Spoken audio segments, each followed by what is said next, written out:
Discipline. I'm going to share 4 ideas with you today. How do I stay so disciplined? And I'm not saying that for me because I'm so disciplined and perfect. I get asked this by all of my clients. They're like, gosh, I need more discipline in my life.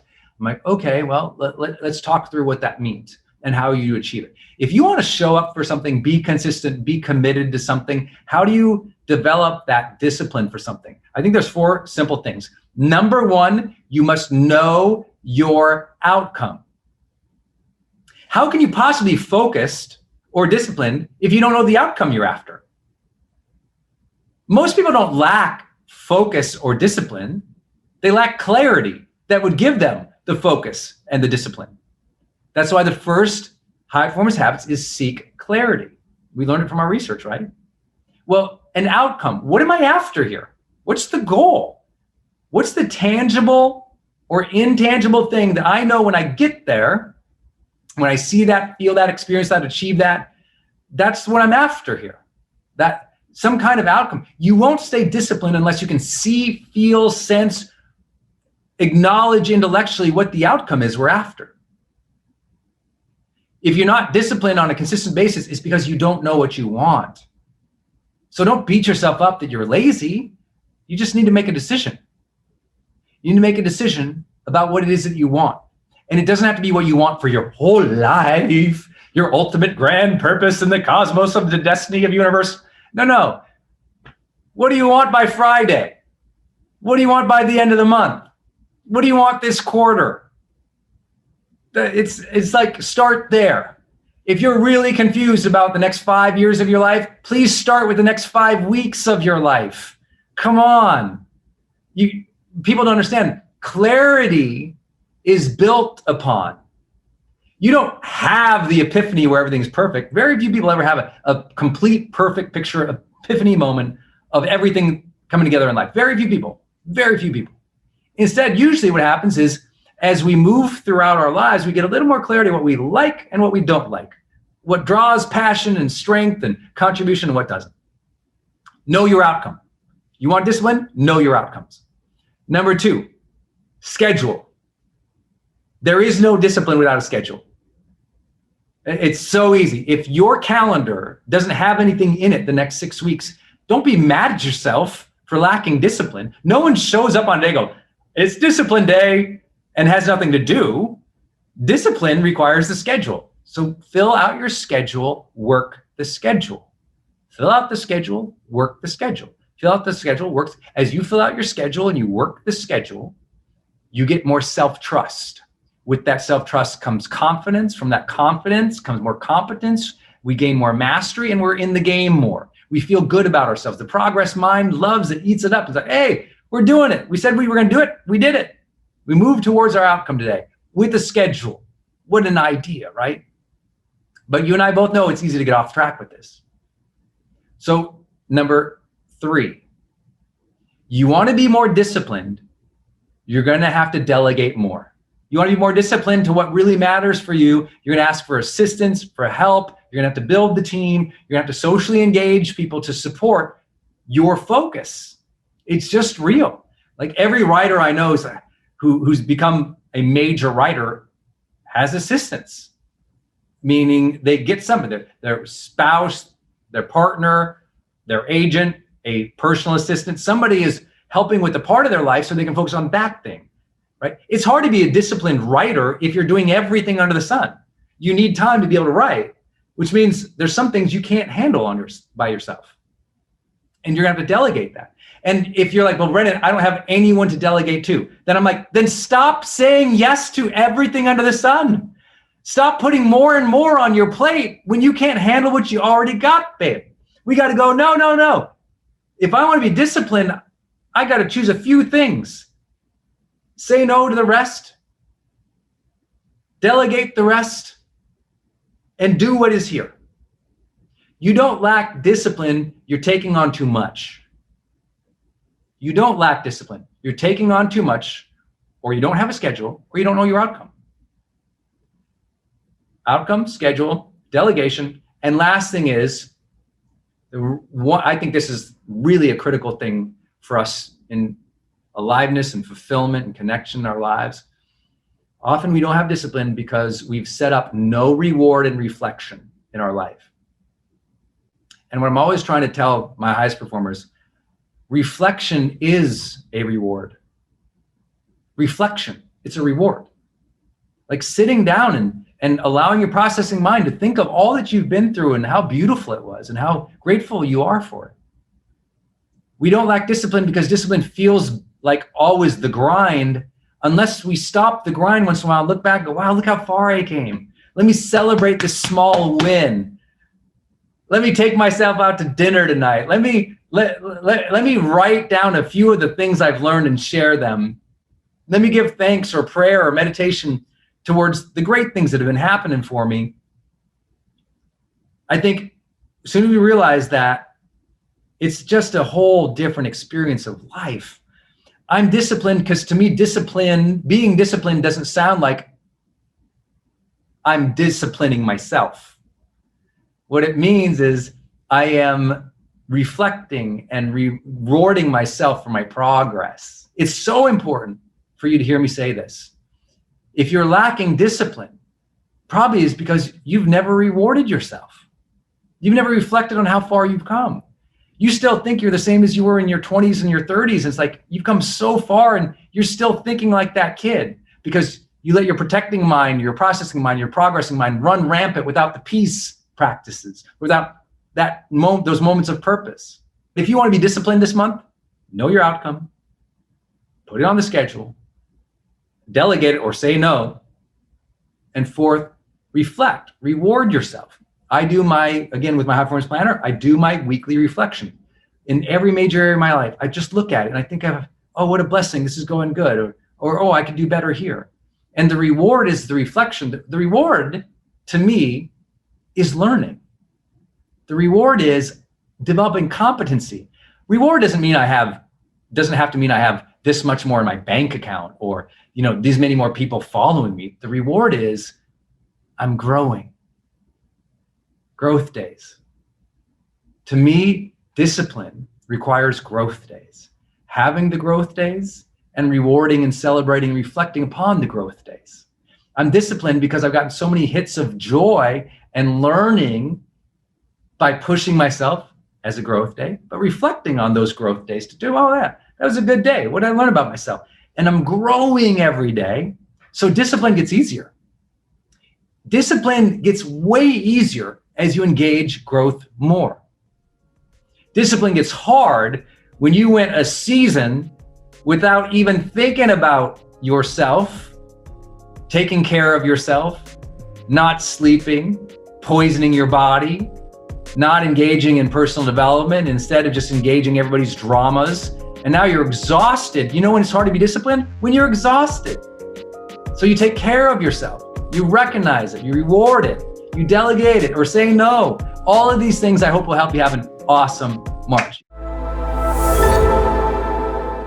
Here we go, my friends. Hey, it's Brendon Burchard. We're going to dive deep into how do you gain some more emotional mastery in your life so you can handle those difficult times when you get frustrated, when you get down, we get beat up and chewed out and spit out by the world.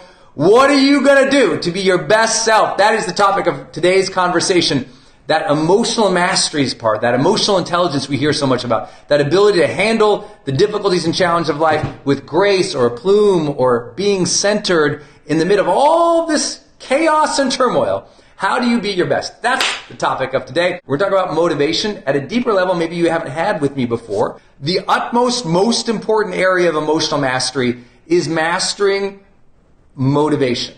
Now, when I say emotional mastery, you're like, wait, isn't motivation just a topic, an area? I'm like, no, motivation is an emotion, right? A motivation is a emotion that you feel a drive, a sense of hunger, a sense of want, and a sense of desire to make something happen. I believe motivation is one of the most important things we have to master in our total emotional sort of toolkit, right? Because if you can emotionally feel motivated every day, almost everything else can fall in line, right? If you're emotionally motivated to be a better mom, be a better caregiver, be a better parent, be a better lover, be a better entrepreneur, be a better business person, be a better contributor to the greater world. When there's a motivation pulling you forward, out of bed each day, into the office, into real life to be your best, then everything changes. When you lose motivation, you and I both know the loss of motivation is the first gate to suffering. You lose motivation. Now you don't feel like doing anything. You don't feel like doing anything, you don't work out. You don't feel like working out, you don't feel like doing anything. You don't feel like doing anything, you don't want to do your goals. Don't feel like doing your goals, feel unfulfilled. Feel unfulfilled, feel unsatisfied. Feel unsatisfied, feel like life is meaningless. It is a slippery slope when you lose motivation. But the issue is no one has motivation 24/7 all the time. Motivation is an emotion you learn to cultivate by using your mind, your body, your greater consciousness to ensure that you feel that pull of purpose, that you feel that energy inside that says, I want to create, I want to contribute, I want to be my best self, I want to connect with people. And so motivation is something we're going to have to generate on a consistent basis. I know many of you are at HPA and you hear me say, all the time, you have to learn to bring the joy because the power plant doesn't have energy, it generates energy. Motivation is something the motivation guy, I have the best-selling book of the entire century with motivation in the title. It's called The Motivation Manifesto, if you haven't read it. And the Motivation Manifesto is like, if anything is imbued in that book, it is like this ferocity and this fierceness and this tension to living our best lives, but it has to be like generated. Because even though I'm the motivation guy, there's plenty of days I wake up and I'm like, blah. I don't feel like it. There's plenty of days, there's plenty of moments where just like you, I'm just like, I'd rather be lazy and do nothing right now. And that's okay. That's part of homeostasis. That's part of our human body to want to power down, to relax, to chill out. But too much of that can lead to an unfulfilling life. So we must learn to generate the emotions of drive, desire, go-gettedness, whatever you want to call motivation. And so it's something that we have to learn to stoke. Motivation is an emotion we feel by either luck or by purposeful, conscious design. I just choose to design it into my day every single day. Motivation is driven by certain things. You have a spark, you have something that sustains it, and you have something that grows it. Okay? The spark of motivation, which is how I anchor into being motivated each day, is ambition. All motivation begins with the desire or hunger and ambition for more, whether that's more depth or more connection or more contribution or more abundance or more wealth or more love. Like we just want more of something. And that says, I want to go get that. Like we see a fancier car, it's better than our car, I want to go get that. We see like a deeper love of relationship between two people, I say, I want that in my own life. Sometimes it's a visual cue. Something we see makes us want something, right? Not too far from here, there's a beach that I strolled on vacation, I don't know, a couple years ago. And I said, I want to live here. And it was a motivation. It was a cue. I saw something, desired it, wanted it, went after it. Like, so sometimes it's a visual, it's a cue out in the world that says, I want more of that thing. And ambition can be visually cued. For some people, if you just wake up, I mean, think about it. You wake up, you grab your phone, you're like, and all of a sudden you don't have any motivation. Instead, you look through all this stuff and all it did is make you feel like you're not enough, or it distracted you, or it upset you, or it created, anger or anxiousness. You got to be careful how you're using cues to start your day. I use cues to start my day motivated. And those cues to start my day motivated are things like I literally wake up and I'll wake up and I'll think of things that I'm grateful for and that I want to give in life. I'll wake up and I'll think about someone I want to do something nice for or surprise today.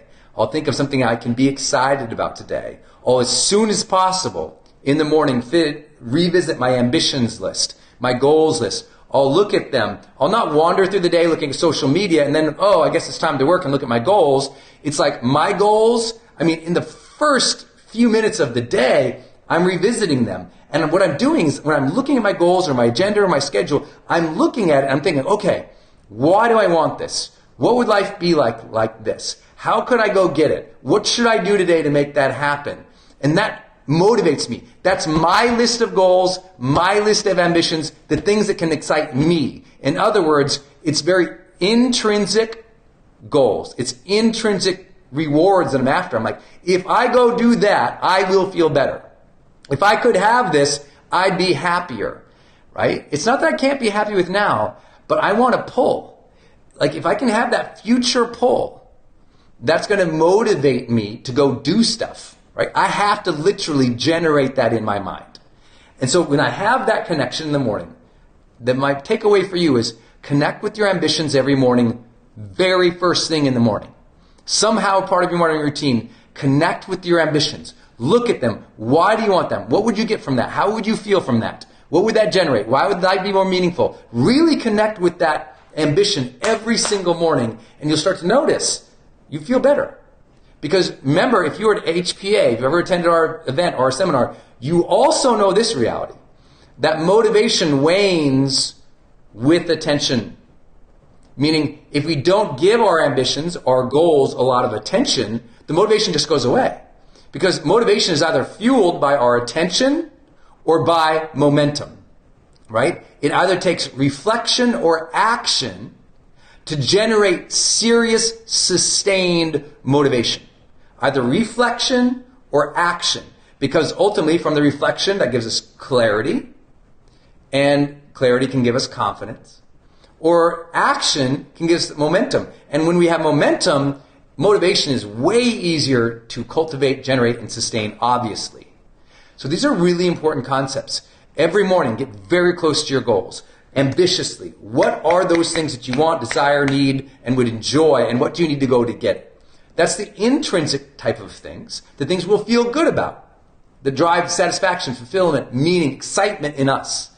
But I also have my extrinsic, meaning my external cues or goals or rewards that also I revisit. So for me, example, when I always tell you, wake up each day and at some point say, who needs me on my A game? For me, every morning, I re-anchor down into my relationships. I think about, okay, if I don't show up today and do a good job, then my wife and I have a lower quality of life. Then I can't support my mom. Then I can't support my team. Then all these people who count on me every day for motivation or count on me for leadership or count on me for support, they don't get that from me. And I tap into that reality that if I don't show up for somebody today, then you know what? By the end of the night, I'll feel worse about myself, but also it will impact other people. Because you cannot have real, high-powered mental motivation without a connection to other people. We are social animals, so we have to think about, okay, what should I do? How can I contribute in a way that serves other people? So where that internal one is about self and satisfaction and fulfillment and meaning personally, that's tapping into our own passions, desires, wants, and hungers. That external one is ultimately about service, about giving or taking care of or being the caretaker of other people. And you cannot just keep starting your day. I guess I'll get some coffee and read the news and see what's on social media or hop into the car and listen to trash talk radio or turn on the TV and hope to find motivation later in the day. Like you want to kick off the day with motivation. Like get already in the morning, immediately in a good state of mind. When I'm in a great state of mind, it's like, bam, the day goes. And you know what? If you start the morning in the right frame of mind, motivated, driven, because you're connected to what drives you and what will serve other people, then when you start like running out of gas at noon, 1, 2, or 3, it's easier to like re-spark that flame than to fuel that flame than to start a new fire. Right? Because some people just keep waiting. They don't even think about, I guess I should be motivated until they've lost it. I want you to start the morning with it and sustain it throughout the day by revisiting it. Remember, the secret to all of motivation is revisiting those whys. It's revisiting that ambition that you have for your life, for more, for others, for contribution. That's everything, right? That's everything. And if you get away from that too many days, too many weeks, too many months, I'm just here to tell you, you're really going to struggle. So I hope that helps. Every morning, everybody, every single morning, I really want you to connect with that. Okay, what am I motivated? What am I driven by? And that's going to really, I can't explain how much that's going to help you. You will feel it and you will know it if you will do it every morning. Okay? Motivation starts in the morning, but it's also sustained by that morning frame of mind. So that's really key. That's the first idea behind motivation. Connect with your ambitions first thing every single day. Give attention to that every single day. Here's something I don't often talk about, but it's important for me because it's very easy for me to be really effective in the mornings. And then that afternoon, 2, 3 o'clock, and I can just be like, man, I want to go outside, take a walk, come back, turn on some Netflix, eat some carbs. You know, that can be my afternoon if I'm not careful. So here's what I do. I have a checkpoint in the mid-afternoon to recognize, reward, appreciate anything that I have done today. Anything that I have done today. And that midpoint checkpoint, for me on my phone, I just have an alarm. Mine tends to go off around 2:30 or 3 o'clock in the afternoon. It just flashes to me and it says, what's been great today? What's been great today? And so that will cue me, all right, it's time to visit. What's been great today? So I'll just think about something I've done. It could be like, I answered 10 emails today that I've been avoiding. Good job. It could be as simple as, I made that one call, I said I was going to call, did it. I shot that content, created that thing, whatever. Some type of, like, listen, motivation is often driven by recognition. So recognize what you have done so far in the day, early afternoon. Then what I do, in order to keep myself motivated even more, because I've set in my mind that I want to be a person who's excellence driven, what I will do is I say, okay, here's what's great so far, and then I ask just a simple question. How do I complete this day with excellence? Just a simple touch point in the afternoon. How do I complete this day with excellence? So I will look at the rest of the day, whether that's 2 hours more, 4 hours more, 5 hours more, 6 hours more, whatever it's going to be for me, and I go, okay, how do I think through the rest of this day with real excellence? And when I can connect with that, I'm telling you, it's just so part of me, and it really makes me want to serve. So please think about having a mid-afternoon connection point to keep yourself motivated. You'll feel a whole different quality of life come in. I promise it's a different experience for people, because most people, they're just running and gunning through the day. They don't realize or understand or accept how challenging it is to lose motivation. And so many people, they've gone weeks without being motivated. They're going through the motions, but there's no energy. There's no emotional pull towards something better. And because they're lacking that emotional pull, what ends up happening? They dog it. They don't contribute as much. They react and sort of create, and all of a sudden a couple of weeks later, they're like, I don't know why I'm so unfulfilled. Well, no duh, you're so unfulfilled because you haven't been tapping into that emotion of motivation. When we lack motivation, it is a slippery slope to suffering. So please recognize that you must cultivate more motivation. What else can you do? Well, I'll tell you, it's like ambition, attention to those ambitions, effort towards those things. I think all of that is really, really, really clear. But I also really believe that a lot of motivation is simply lost because of fatigue. So let's say you're doing all those things, but you're wiped out. You're tired. Like, a lot of motivation really rests on how you feel physically. If you feel lethargic, you feel tired, you have the flu, it's harder to be more motivated. You can still do it by doing what I've talked about. Re-cue yourself, reconnect with those things. But health-wise, it's really critical for you to say, okay, if I want to be motivated long-term, I need to feel greater levels of mobility and energy in my body. So if you ever hung around me, I'm constantly bouncing and moving and breathing. And if you've been with me at HPA, you see some of these practices, this breath work that I do, that I'm activating and opening up my body so that my body says, let's go, versus, right? So my body's not like, oh, I ate this terrible thing. Instead, my body says, I feel refueled. I feel ready to go. Let's go. So I manage my sleep, my diet, my health in ways that support my mental clarity and energy. And I know that, like, it sounds, sometimes people think motivation is just a mental game. I'm like, yes, but your mind and your body are connected. If your body is lethargic, so is your mind, right? That brain-body connection is real, y'all. And I know you know that. You've been sick, you've been tired, there's times when you've been out of shape, you feel terrible. So I'm here to encourage you, as I always do. If every single month in high performance, I have to cheer you on to get in better health, to prioritize your health, to sleep good, to eat well, to move. If I have to do that every single month, I will do that. I will be your champion. I will cheer you on. I want you in excellent health this year. So please hear me cheer that on every single month, because I just know I get you in better health. I get you in better mental health. We get you in better mental health. It's easier to sustain that fire and that drive, that purpose, that motivation. That thing will bring you satisfaction, joy, and meaning. I know you guys get this, but I want to fire you up today. Like, this is something you must fire up on your own. This will be fleeting. Of course it's fleeting if you never look at it. I tell you all the time, no wonder you're not motivated. You haven't thought about what motivates you in 3 days.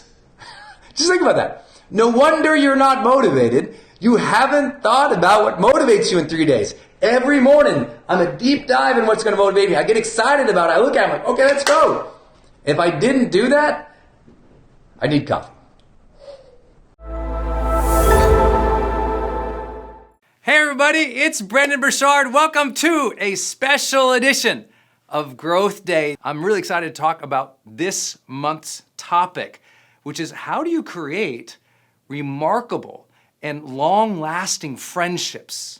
And I'm talking about the kind of friendships that you love, the friendships that bring you alive, that bring you that connection, that help life feel more even meaningful, that help you progress and feel supported, help you be seen, help you feel a true connection with not just others, but with humanity, because the people around you are awesome. And when the people around you are awesome, you know you feel better about life. But we also went through this crazy last 18 months where so many people were isolated, where we had so much turmoil, so much conflict, so much in just uncertainty and fear in the world, where I really believe friendships really elevated, and you could see whether or not you had great friends throughout this pandemic or you didn't. You were able to see whether or not you got the support that you needed, whether or not you were able to maintain your sense of vibrancy in some of those times of aloneness, whether or not you had people who cheered you on when you decided to make a transition, start something new, or the kids left the house, or you got sick, or something was going on that was difficult in your life. We look to our friends. And I think that this is a very undervalued conversation in mental health. So much about the mental health conversation is appropriately about self-awareness, it's about mindfulness, it's about taking care of our stressors, and a lot of it is that solo work that we all have to do for self-mastery. But I can tell you that the great universities of the world, the psychology department is right near the sociology department because they go together. Like, we are social beings. And when you lose that social connection with the world, which usually starts through lack of disciplined habits with your friends, then suddenly life loses its color. And I think this is so important. You're going to hear me talk about friendship today in a way you probably haven't heard before, very much from what we would call a high-performance psychology perspective. And I think you're going to love this. So if you've been struggling with friendships in your lifetime, not either having enough friends or not having the quality of friends that you've always wanted, this is a serious conversation today. I can't imagine a time, at least in my life so far, where friendships were so incredibly important. I get to share some of the things that really have worked, not just in my life and my friendships, But in studying this work deeply over the years, in recognizing how many people are entrepreneurs, high achievers, people who are trying to make great impact in the world, you're here today, and sometimes that journey can feel very lonely, or when you get to the top, it can feel lonely, they say. And I'm like, I kind of believe what my friend Brian Tracy and mentor said to me one time. He said, if it's lonely at the top, you did it wrong. And I thought, woo, that's good. That's good, because maybe sometimes we value today progress. We value today getting things done. We value that top mountain of achievement. And then we look around and go, oh, nobody really knows me. I don't feel a connection to others. Yeah, I got the thing, the house, the car, the bank account, the accolades, the Instagram page, and all of a sudden though, something's missing.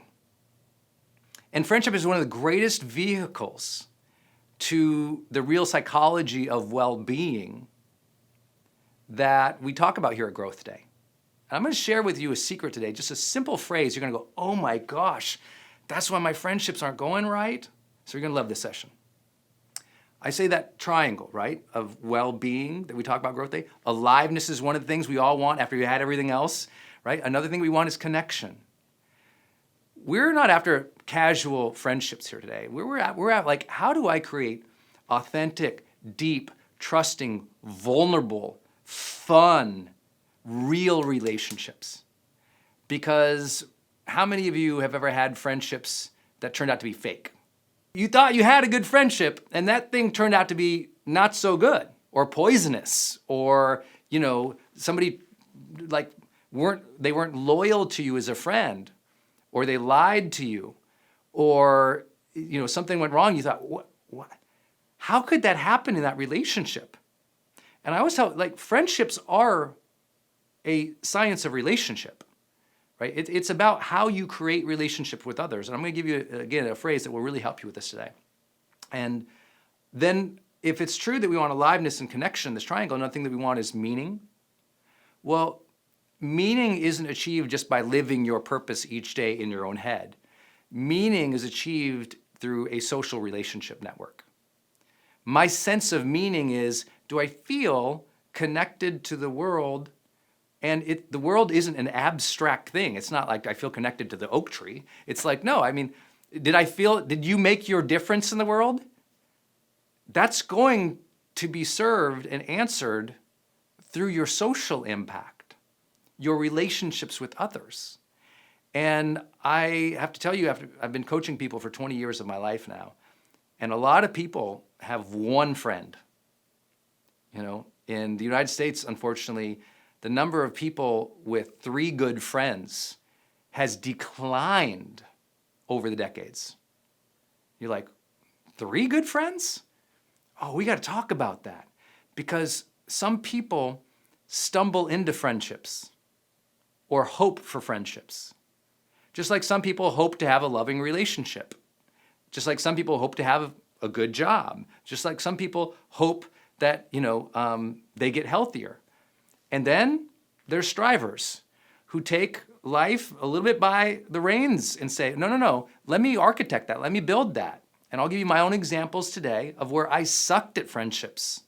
And I had to learn, how do you do them? And how do you create them? And once you know how to create and craft them, life really opens up for you. And it becomes not just more alive and connected, but more meaningful. Like a sense of meaning happens when we have a tapestry of social relationships that are real and impactful. And then, of course, in the middle of that triangle, you always see me draw out growth. That your friend should be lifting you up, not pushing you down. Your friend should be inspiring you to get better. Your friends should have your back, but also be willing to challenge your face. You know what I'm saying?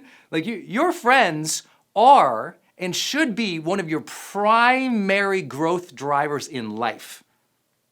Most people choose ambitious goals to be their growth driver. Oh, I'm going to do something that's hard, or I'm going to try to achieve this amazing thing. I'm going to try to become a millionaire, or make this difference, or build this company, or have this type of family. And it's this external climb, this thing they're trying to achieve. And too many people forget, it's like, actually, one of the best drivers of growth isn't your job, isn't your goals, it's your friendship circle. And when your friendship circles make you a more alive, deeper, caring, thoughtful, authentic person in the world, I'm telling you what, guess what? At work, you're better. At home, you're better. Your art gets better. Your sense of life lifts. Let me share with you what I really believe to be the two central problems of friendship. Okay, the two central problems of friendship. The first one is a failure of each of our own. Like, I'm just taking this on myself as well. It's like we fail in life to realize most of our friendships were assigned, not aligned. Most of our friendships were assigned, not aligned. What I mean by that is many of our friendships happen because group assignment, right? Think about it. Some of your best friends, where'd you meet them? School? Your neighborhood? Some other affiliation, maybe at work? Maybe in a group that you joined? So it was like, oh, we showed up somewhere or we were assigned somewhere and there was that girl who sat next to me in class. We became friends. Or, oh, I worked with this person at work and we were coworkers. We became friends. And these are kind of like assigned friends. And I know that sounds really weird to say, so bear with me a little bit. I don't mean that the manager was like, you're gonna be friends here. What I mean is, because of your group, your affiliation, or where you were, you kind of met people there, and by default, by you being a good person or communicating or doing stuff with them, you kind of became friends. Versus, that's like an assigned friend. It's like, oh, because we were here, we became friends.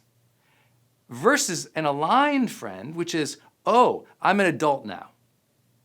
What are the types of friends that I want to create that align with my passion, my dreams, my lifestyle, my values, my beliefs, the things that I want of life, and let me go get them, not let them fall into my lap.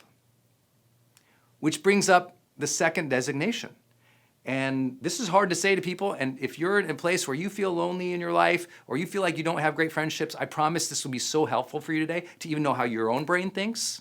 And many of us, and I was this way probably all the way throughout high school even, I never, and this is the second problem of friendships, I never made the deliberate choice to have remarkable friendships. I kind of ended up with friends. Anyone know what I'm talking about? Who's like ended up with friends? Well, if you kind of just ended up with like this person, it was kind of, my friend, one of my buddies goes, I don't want no rando friends. And it was like random. Now, I love random. I love the universe. I love God. I love coincidence. Listen, I read the Celestine prophecy. People are glowing out there for me. I believe in that coincidence stuff. But I can also share with you, like, if you just allow randomness in your life all the time, you'll always feel a sense of mediocrity too. We have to stretch. We have to choose our life. And to choose our life, we have to be deliberate and go, what kind of life do I want? I would like you to learn to architect your ideal friendships.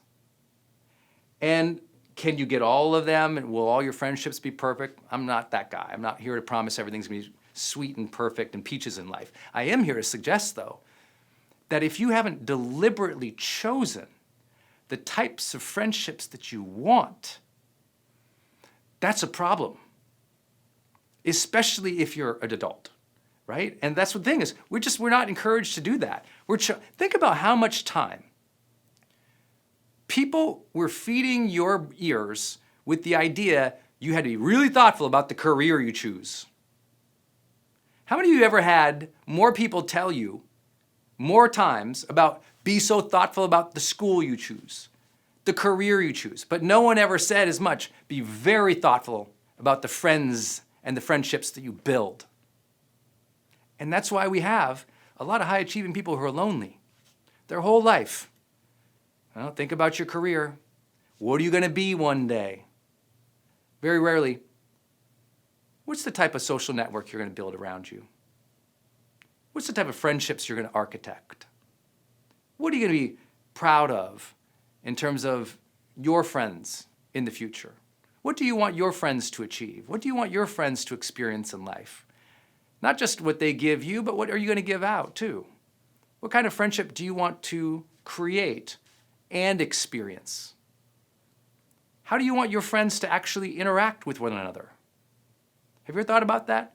We spend so much time, if you're a parent and you have 2 kids, you're so worried about how they interact, right? I know people who've never even thought, how do I want my friends to interact? I mean, they might think, you know what, we shouldn't put them in a room at a party because they have this history, that background, but very few people are like, I'm going to actually teach my friends how to be friends with one another. Now, I know some of you might be like, this guy sounds like a control freak. I'm like, I am, but I'm a happy one. You know what I'm saying? I think this is such an important area to architect. Most friends have never talked about how to be friends. They just go, you want to go to lunch? They go to lunch. They talk about the weather, the waiter, the food, what's going on. They leave. And there's no architecting. There's no, I think of like social systems are things that can be shaped. You all think like at work, right? How much we talk about at work, building a culture. More books and more people have spent time on this conversation of building culture at work and never the culture of a friendship. Isn't that weird? I don't know where along the line we lost the conversation and the desire to choose to build awesome friendships and a culture of friendship.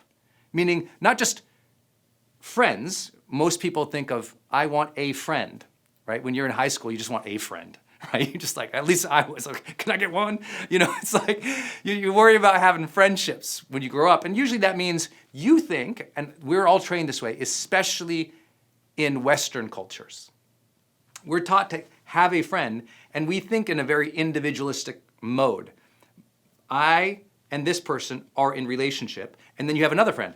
I and this person are in relationship. And maybe you go out and you try to get them together, and we have a party. But even at the party, it's individual nodes, me, that friend, and this friend. And I don't get trained as I'm getting older to think as a systems social architect. Oh, wow, look at all these nodes, if you will, these friends. If I like each of these people and I have a relationship with each people, why don't, in some way, I weave them together and create a tapestry of friendship where I'm actually connecting the dots and creating a culture of friendship. See, we don't think like that, do we? I was a very kind of solitary child. I was kind of in my own little world. I don't know about you all, but I was definitely, I would be like an introverted kind of child. I kind of kept to myself. I like to play with my toys kind of by myself. In elementary school, from what I can remember, I was kind of solo, Brendon. I didn't see social systems, right? I was in a class with kids and a teacher, and I had a relationship with the teacher, and I had a relationship with this person or that person or not, but I couldn't see the class. I couldn't say, oh, like this group is kind of like this. Instead, it was just like, she likes me or she doesn't. Teachers like that. I didn't see the system. Today, I'd like you to try to see the system a little bit. See the system of the friendships you've built in your life. See the system at play at work. See the system of your culture or your nonprofit or your company.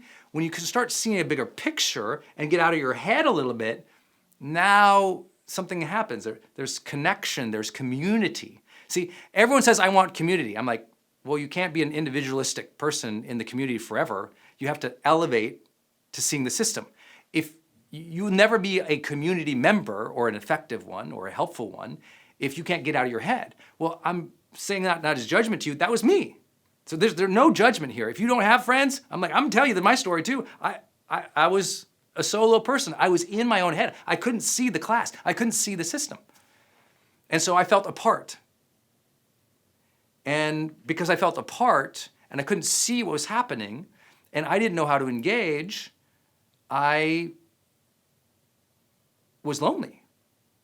And then when I finally made a connection with a friend, that friend became my life. Later on, that perpetuated into, some of you guys know my story of my first breakup with my high school sweetheart. I was destroyed because that was my one person, right? That was my one node in the world. And then when that relationship fell apart, I fell apart and became depressed and suicidal. And so how we relate with one or multiple people can completely shape our mental health. I know you already know that. And so I had to learn, wow, one, I don't want to ever be dependent on one friend. I want to build a support system. You ever heard that language before?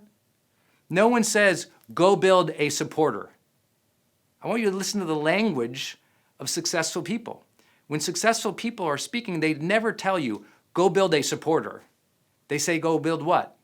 A support system, a support network. Oh, I got to get out of single node thinking. A node is one individual unit. And I got to get into the system. I got to stop thinking, does Sally at the class next, does she like me? And if she likes me, my whole life is good or bad or ruined. And I got to go, there's a class here. There's an energy, a vibe, a spirit. There's rules and norms. There's a culture here that is happening. How do I want to participate in this? And how do I want this culture to happen too in ways that I can affect? What do they want? And we all have to start thinking about that more in a society in which we're supposedly connected, but we've actually become individual nodes in the network. We're going to have some fun today. We're going to talk about your confidence. And I'm really excited to break down a framework for you. And I hope in doing this, help you realize where some of those dark days come from, where you lose faith in yourself. Where those dark days come from when you have a lot to do, but you just don't feel like you can figure it out. Where that, when you get to go out in the world again, or when you're on a Zoom and you got to show yourself to the world and you feel awkward or weird or insecure, that you tap back into that authentic strength, that truth of who you are. And that as you go through your life, you feel confident that no matter what life is going to throw at you, you're going to learn, you're going to figure it out, you're going to develop your capabilities. And many of you are going through really hard times right now.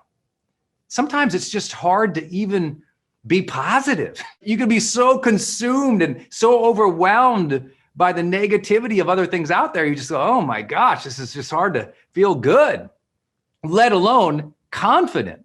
I'm going to break down a framework that I hope some of you are familiar with, but today we're going to talk about it with a different lens of how to overcome insecurities and what specific daily and monthly habits you might set up for yourself to feel more strong. So this is a piece of paper. It's a framework for confidence that I have on a board in my office. See, we need reminders. We are visual humans. We need to look at something to remind ourselves of something. And so you see, I have this, I'll share this with you in a minute, but I want to get the practice in your mind. The practice in your mind is you should have instructions to yourself on a wall somewhere. So you're like, if you walked into my office and say, Brendon, why do you have a framework for confidence on your wall over there? And I go, well, because sometimes I don't feel confident. And what do we do when we don't feel something? Well, when we don't feel something that we want to feel, we tend to feel not good because we're like, I don't feel this, so I feel bad about myself. Or we tend to distract ourselves. I don't like this feeling, so I don't know what to do, so let me just scroll through the internet. So to me, what I've done is I've got a board over here, and there's my framework for happiness. Do you have a framework for happiness on your wall yet? So that when you don't feel happy, you go, I don't feel happy. What's going on with me? And you can just go look at it and go, I've got my checklist for happiness right there. I forgot point number 3. No wonder I'm not happy. What I'm trying to suggest to you is maybe you give yourself a checklist, a framework, a set of instructions for the feelings that you really want to experience in life. And when you're not feeling it, instead of retreating into the comforts of distraction, you go back to your instructions. You know what makes you feel good. And it's time to write that down and look at it more consistently. Here we go. This is my confidence checklist. This is my framework for confidence. I'm going to break down each of these areas. And even if you've seen this maybe before with me, what I'd love to do is break down where these grow into trouble, where these are developed and strengthened, where these can be applied in your life financially, in your life, in your marriage, or your relationship with your partner, with the kids. So I'm going to break down each of those things, each of those areas. I'll use a card here for you. We're going to start with that very first card here. Clarity. Human beings are a goal-directed species. If we don't have clarity on what we want, if we don't have clarity on who we are, if we don't have clarity on what our intentions are in social relationships, it's unnerving to us. Well, if you ever felt lost in life, you know that feeling. It's coming from a lack, often of clarity. We'll talk about this. You just don't know who you are, what you're about, what you want anymore. And it's unsettling when you lack clarity. It's really unsettling. You're like, I don't know what I'm about anymore. And this is where midlife crises come in. Clarity is something it's like knowledge or a goal or an aim, but it's loosely held. What I mean by that is like, okay, that's important to me, but I can be flexible and adaptive as well. It's not this idea that you have total 100% complete certainty and you're total certain all the time. It's like that is a adolescent dream. No, there is no absolute certainty in anything in life, right? And so we have to go, okay, I can have clear direction, or I can be strongly committed to this thing, but lots of people who are absolutely certain about something shifts months later. So here's my question for you. On a scale of 1 to 10, in the last 60 days, how clear have you been about what you wanted in life? Did you start the day with some clarity about how you wanted to live that day, show up that day, treat other people that day, serve that day? So let's think about where sometimes you feel insecure. You're going to go to that party or that networking function. You feel insecure about yourself. Why? Because in your mind, the insecurity in that moment, in that situation of the networking situation or the party is coming from, I don't know who I am in here. I don't know these people and who I'm supposed to be with them. I don't know where to go or where to stand or who to talk to. And so it's unnerving. The insecurity is, I don't know what to do in this situation. Now that type of confidence or lack thereof is something that psychologists call self-efficacy. Self-efficacy is about, I don't know what to do in this situation. That's where the insecurity comes from. Positive self-efficacy means I believe that I know what to do in this situation. I can handle this. Even if I don't know how yet, I believe I can handle this. I have the competence to take this on, as an example. That's positive. But a lot of things in life you don't know how to deal with. You don't have self-efficacy because you don't know how to handle it yet. This is a new party. You don't know anybody in it. It's a new networking event. You've never met any of these people. How do you get more confidence in that? Well, one simple thing you can do is start with clarity. Like, okay, I'm going to go talk to people. What's something I'd love to share about myself with every new person I meet? Oh, okay. Lock that in. Okay, got it. What's one question I could ask every new person I meet? Okay, let me lock that in. Okay, just those two things have been found to dramatically increase people's sense of confidence in social situations. I know what I'm going to share about myself. I have clarity on it. I know what I'm going to ask them. I have clarity on it. Just those two simple things. The problem with clarity is it's a double-edged sword. A lot of people, their clarity is, I'm awful. I'm worthless. I'm no good. And they've stacked up all these experiences to strengthen that belief.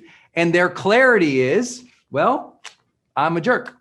I don't deserve success. I won't have success. They've got clarity, but they got the wrong kind of clarity. See, confidence requires positive clarity, not negative self-defeating clarity. So clarity is a double-edged sword. If you believe the wrong thing about yourself, that's going to hurt you too. So what's the opposite of that? Well, I'm going to start viewing myself positively. How can we do that? Well, you know what? Maybe each day for the next 10 days, I'm going to write down a strength that I have. Write down 10 positive things about yourself every day for the next 10 days. Watch what happens for you. You start shifting your perception of yourself. Here, my little framework, we're going to go from clarity now to congruence. Congruence is living in alignment with what you know is the best of you. Living in alignment with the best of who you are. Living in alignment with your values. When you are not congruent, your brain logs that. And what it says in that log entry, not living your word, not living your truth, not doing what you said you would do. And too many of those negative withdrawals sucks away your confidence. But here's what you need. To be congruent, what do you need? Clarity. You say, okay, these are my values. These are my beliefs. This is what I think is important as a human being, as a parent, as a caregiver, as a leader. Congruence measures whether or not you're doing what you said you're going to do. And that's important. So here's the simplest fix. If you've been pulling too many withdrawals out of that bank account, it's time to put some back in. And so today might be the day you go, where have I been incongruent? Where do I say something and I don't do it? Where are you out of congruence? And can you do the simple acts? Sometimes when you're out of congruence, first you just apologize to yourself. You say, you know what? Gosh, Brendon, I haven't been honest with myself. Let's make a change. I think the fastest path back into congruence is an apology. An apology to yourself, an apology to other persons. It takes a lot of guts to say you are wrong. It takes a lot of guts to acknowledge you could do better. This one's fundamental. You get to decide today what to be congruent with. You get to decide who you are, and you get to decide to show up and live into that. Third big idea, competence. Right? Competence, it's a collection of knowledge, skill, talents, and abilities. The good news is you can increase this. So here's what I want you to do. Every day, I want you to have clarity on what skills you are working on in your life. That's how we're going to get competence. Competence for too many people comes 2 years too late. Why? Because they wait too long to start developing a skill. Every day, I'm very clear about what I'm trying to improve. Every day I'm learning something, but I'm learning not just casually or passively. I'm trying to get better at this thing. I want you all to have an ambition to have 1 or 2 or 3 skill sets that you're literally world-class in, that you're world-class in. Not because you need the ego that I am world-class. No. Because you need the challenge. You know why a lot of people lack confidence? They never engage challenge. You want more confidence? Engage in challenge more often. The more challenge you engage in and you incrementally improve in it, the more your brain goes, yep, there I did it again. And what happens when you don't have confidence, you don't engage in challenge. When you don't engage in challenge, you don't get more competence. So you don't get that competence-confidence loop we were talking about, the flywheel. You all follow? So for those of you, if you're like, but I just lack confidence, like challenge yourself more. But you're like, but I'm lacking confidence. I'm like, exactly. See, you're going, well, I'll get confidence, then I'll do the challenging things. I'm like, the other way around. You want more confidence, do challenging things more often. When you do challenging things more often, you learn. When you learn, confidence, connection. When you don't have a connection with yourself or others, confidence goes down. So you want to feel more confident in life? Reconnect with yourself and others. With yourself, that's your morning routine. Lock in that morning routine. The more you feel connected to self, the more confident you are. But you need the time to connect to yourself, away from the email, the social media, the obligations for the kids, the family, the husbands, the spouses, the team, everything else. You need that moment where you're like out and connecting with yourself, with your thoughts. You need time to think and to feel again. So turn off the TV, go for the walk. Put down the phone, do the meditation. Get away from the social thing 10 minutes earlier so you can sit in the car and just think before you go home. You need more space to be thinking and connecting with self. So build that in your life, self-connection. Second part, the most important part, we know environment dramatically shapes your confidence, the connection you have with the people around you. This means be around positive people, contribute around positive people, learn from positive people. It means create great relationships in your life. I want you all to improve this one. Simple action, simple daily, weekly, real life action. You must start sharing your real thoughts, feelings, desires, and goals with the people around you. You got to do it more often. Here's where you lack confidence in life. When you won't share your truth because you're worried what everyone else thinks. That's what high schoolers do. You don't do that anymore. You're too damn old.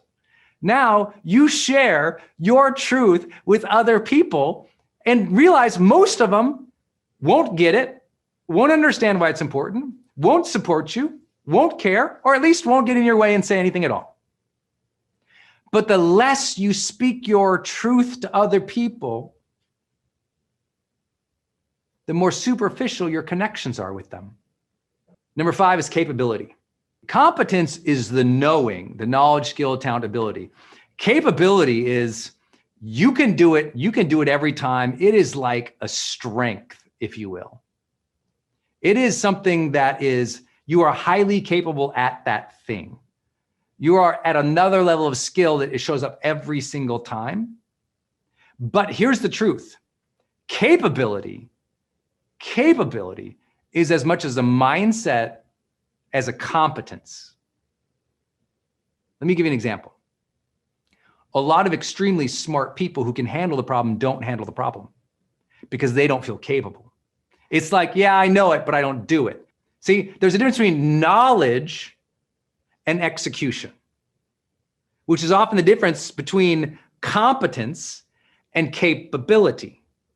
See, competence is like the foundation and a stored value, but it's expressed through execution, capability. You want to develop capability? It means you get in the mix, you do the work, you show up, you try. Capability means I know I will execute. That's what, to me, confident capability is. I know I will execute. How do you do that? You have to be more consistent in your execution. You need to be way more consistent in your execution. We talked about decision earlier. Decision is great. Action is required. We've got to get you to execute more of those to-do lists. You want more success, you want more joy, you want more confidence, you got to execute more of the plans. Capability is self-trust to take the action. It's not just, do I know how to take the action? It's, I'm an action taker. I'm going to show up. I'm capable to handle this. I will do this. I trust in myself to handle this, to execute again and again and again and again and again. That's capability. And I really want you to develop that in your heart and in your soul by checking off the simplest of things each day. If you have a list of 3 to-do lists, if you wrote down your 3 top priorities for the day, do those first.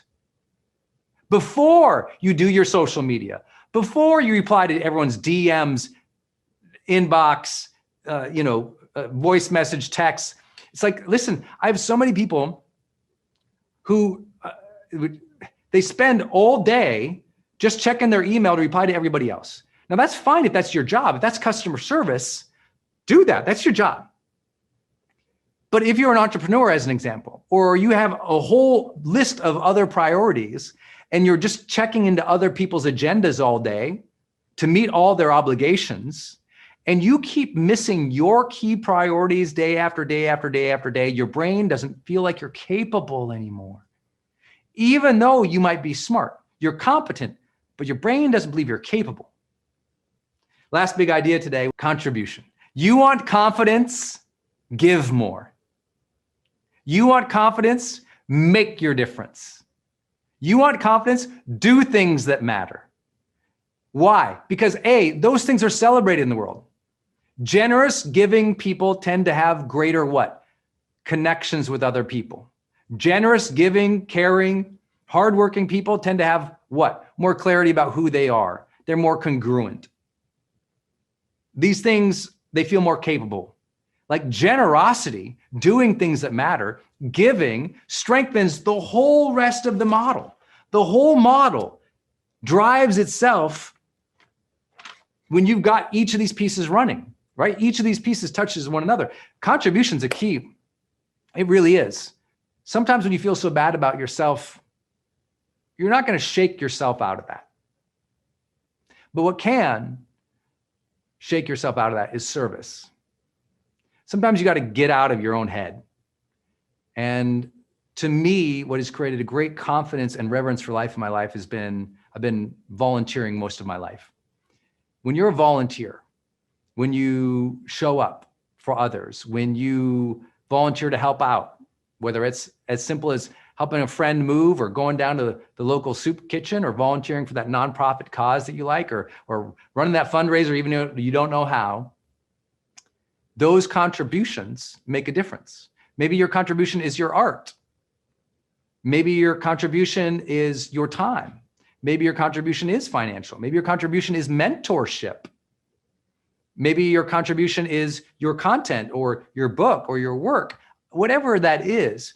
If you can do the same thing where you can give generously to it, give to your work, be generous to that contribution, be in the moment when you're serving someone who is in need, you get a little more spirit inside. And when that spirit of goodness is inside, you can share it more too. This can be your day for personal growth. This can be that day you committed to and you remember and you go, that was the day I got myself a community. I got better coaches. I committed to making my life the absolute best that I could. This is that day. Make today your growth day. Click the button on this page and sign up right now.